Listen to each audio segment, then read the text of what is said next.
Break के बाद स्वागत है आपका। बढ़ते हैं आगे। पाकिस्तान भारत में सिर्फ आतंकी ही नहीं भेजता, अलग अलग राज्यों के लिए गैंगस्टरों को हथियार भी मुहैया कराता है। पाकिस्तानी हैंडलर को इससे सीमावर्ती राज्यों के आपराधिक संगठनों से कनेक्शन भी है। आपको बता दें कि कई हजार किलोमीटर दूर झारखंड के गिरोह में भी उनसे जुड़े लोग मौजूद थे। लॉरेंस बिश्नोई का गुर्गा मयंक सिंह, जो कभी डॉन अमन सिंह का सहयोगी था, उससे पूछताछ में ऐसे ही बड़े खुलासे हुए हैं। देखिए रिपोर्ट। पहले एनकाउंटर में ढेर कुख्यात अमन साहू गैंग का पाकिस्तान कनेक्शन पूरी तरह बेनकाब हो चुका है। गिरोह पाकिस्तान से हथियार मंगाता था और वहां पैसे भी भेजे जाते थे। पाकिस्तान के पेशावर से झारखंड में हथियारों की स्मगलिंग में सड़क और रेल रूट के साथ ड्रोन का इस्तेमाल भी हो रहा था। एटीएस के एसपी ने बताया कि हथियारों की खेप पहले पंजाब लाई जाती थी, जिसमें ड्रोन का इस्तेमाल होता था और फिर सड़क और रेल रूट के जरिए हथियार झारखंड लाए जाते थे। बड़े जितने भी इंसिडेंट्स हुए थे उसमें जो वेपन्स यूज़ हो रहे थे वो पाकिस्तान से ही आए थे। तो जब इस पे हम लोगों ने डिटेल में पूछताछ की तो हमें यही पता चला है कि जो वेपन्स थे वो पाकिस्तान से वाया बॉर्डर क्रॉस करने के बाद फिर पंजाब से झारखंड बाई रोड या बाई ट्रेन लाया जाता था। उसके लिए अलग से इस गिरोह के कुरियर थे जो वेपन्स लेके आते थे। इस नेक्सस का खुलासा हुआ है लॉरेंस बिश्नोई गैंग के गुर्गे मयंक सिंह से पूछताछ में। बताया जा रहा है कि मयंक से पूछताछ में खुलासा हुआ है कि अमन साहू का पेशावर के आर्म्स फैक्ट्री से कनेक्शन था। फैक्ट्री संचालक ने फेसबुक हैंडल से अमन साहू को श्रद्धांजलि दी थी। मेड इन ऑस्ट्रेलिया लिखा जो ग्लॉक पिस्टल मिला था वो पाकिस्तान में बना था। अमन साहू गैंग का कनेक्शन सुल्तान आर्म्स फैक्ट्री से था। मलेशिया और थाईलैंड में कई पाकिस्तानी हैंडलर्स हैं, जिनकी वहां दुकानें, रेस्तरां भी हैं। इन्हीं के जरिए रुपए पाकिस्तान भेजे जाते थे। हवाला के जरिए रुपए भारत से यूरोप और फिर थाईलैंड या मलेशिया भेजे जाते थे।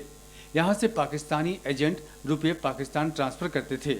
ऐसे में एक रेस्टोरेंट, पाक पंजाबी रेस्टोरेंट, जो मलेशिया के कुआलालंपुर में है, उसके जरिए भी हथियारों के लिए पैसे का ट्रांजैक्शन किया जाता था। जो पैसा यहाँ पे फिर एक्सटॉर्शन से जनरेट होता था वो हवाला के माध्यम से पहले यूरोप और फिर यूरोप से फिर हवाला के माध्यम से मलेशिया तथा थाईलैंड में जाता था। और जितने भी इस गैंग से संबंधित लोग हैं, खासकर जो सुनील कुमार है जो पहले मलेशिया में था, बाद में जब थाईलैंड में था, तो जब यूरोप से ये पैसा मलेशिया और थाईलैंड में आता था तो कुरियर्स के थ्रू इसे कैश में रिसीव होता था। फिर वही कैश कुछ पाकिस्तानी रेस्टोरेंट्स वगैरह थे जो कुआलालंपुर में भी, मलेशिया में और थाईलैंड में बाकी जगहों पे थे। जैसे कि एक रेस्टोरेंट का नाम सामने आया है पाक पंजाब करके, जो कुआलालंपुर में अवस्थित है। तो इस रेस्टोरेंट में जो भी वहाँ पे लोग कार्य करते थे, चाहे उसके ओनर या जो वर्कर्स थे, उनको ये कैश दिया जाता था। फिर उनके पाकिस्तानी अकाउंट्स में ये पैसा, जो वहाँ के लोकल अकाउंट्स में वो पैसा कैश जमा होता था, फिर उनके पाकिस्तानी अकाउंट्स में वो पैसा पाकिस्तान चला जाता था और फिर वहाँ से पाकिस्तान से जो हथियार सप्लाई करने वाले लोग थे उनको फिर वो पैसा मुहैया कराया जाता था, जो भी ये आर्म्स खरीदे जाते थे उसके बदले में। मयंक सिंह से पूछताछ में जो खुलासा हुआ है उसके आधार पर पुलिस आगे की कार्रवाई करने की तैयारी में है। पाकिस्तान से झारखंड तक आने वाले आर्म्स रूट के बारे में पूरा बताया है। किस तरह से पाकिस्तान से कुछ लोग हैं जो कि ऑनलाइन पेमेंट लेते हैं, उसके बाद फिर वो लोग ड्रोन के माध्यम से हथियारों को पंजाब में कुछ उनके स्लीपर हैं या जो कि ये म्यूल है उनको उपलब्ध करवाते हैं। फिर वो लोग उन हथियारों को उठा करके विभिन्न शहरों में, अमृतसर, चंडीगढ़ वगैरह में जो यहाँ से क्रिमिनल जाते हैं उनको देते हैं। तो पूरा नेटवर्क हमारे को इस बारे में पता लगा और हम लोग कोशिश करेंगे कि सभी व्यक्ति पकड़े जाएँ।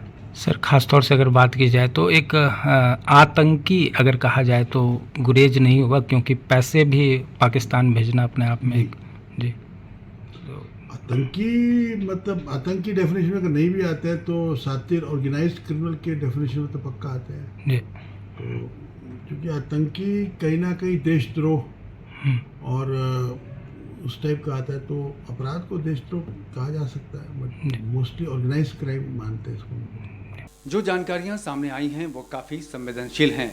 अमन साहू को तो पुलिस ने ढेर कर दिया, लेकिन गैंग के कई सदस्य अब भी सक्रिय हैं। मयंक सिंह से पूछताछ के बाद झारखंड पुलिस इस गैंग को पूरी तरह खत्म करने की तैयारी में है। नैयर, कशिश न्यूज, रांची।